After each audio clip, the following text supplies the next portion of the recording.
افسروک مجلسا گشتیا تاخین شمسود و اشرفی نوری شیخو امبارگویا لسر هر دو تاخان نرخاند. نوری شیخو دیار کرد گو امبارگویا گو لسر هر دو تاخان دوام دکه دوی براکرن و گوت. ما ارکی خواه بجا آنینه نها دوی حکومت آبگویز ارکی خواه لهمبری ما پیک بینه. اروها دازانی گو راکرنا بندن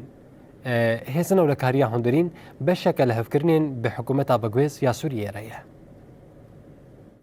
حصار رونابيه وخماية يعني اما ديري مجلسي ومن ربابري حدو تاخانده كشتي هفنا تكتيك بي اف امبريارك استراتيجيك بي يعني اف بيك هات يعني نا لسر دولات ادويني حكومات ادويني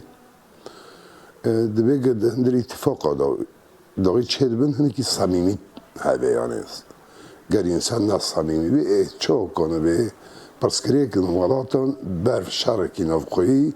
و برف تبلیغی که مزن و امنه به حاجت اینه چه پیشی بگیره بگه صمیمیت هبه یعنی دولت نمیده بین وقت تکتیک و مرادایی استاندیه نمیده بین بلکه هنه که استراتژی حلبه هنه که بدور کتیش برویج حق وگره یعنی دولت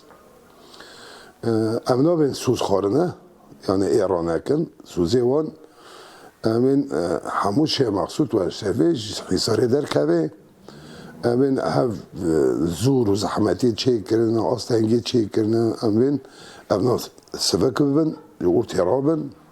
رای در حفره و جزیره حلب ذکری پشتی دمک درجه افراش قالوا شی مقصود و اشرافی دا یان جید حلب دا گورا تشتیمل سر نقاش کری پیکات بیک نوات اف گرینگه یعنی دو او سوزه گواتی داین او سوز چما پیک نواتن گلو آستنگی چیه امین حکمت مستر کسی دن هایگه فرمان تعلیمات داده یعنی حکمت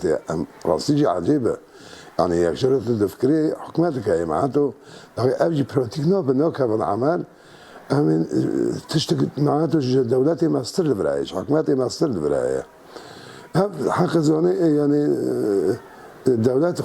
خدي اركي خوي اخلاقي لامبر جبوكي در كعبه يعني وسوزي دايه بيك بينه يعني نازوني وك دنگه ما ديگني وان يعني بحصار اینو كون في گالي تحسين بگرن و باش ناس بكن يعني بالشارج اینو كون في گالي تحسين ببن و دستکفته هنجی اینو کانن جهود راکن. ام پلان گشوبوی جاری کردن شرکی نفخویی چه بکن در کتیه. آماده کنه ویژه دم کدا چه بیه یک سرجی ام بین هفت چتین گریدای دولت ترکیه و میته واد استقلال ناویدانه. پشتی هفته که ده روزی زانه عفرین اختیار کنن کشتن.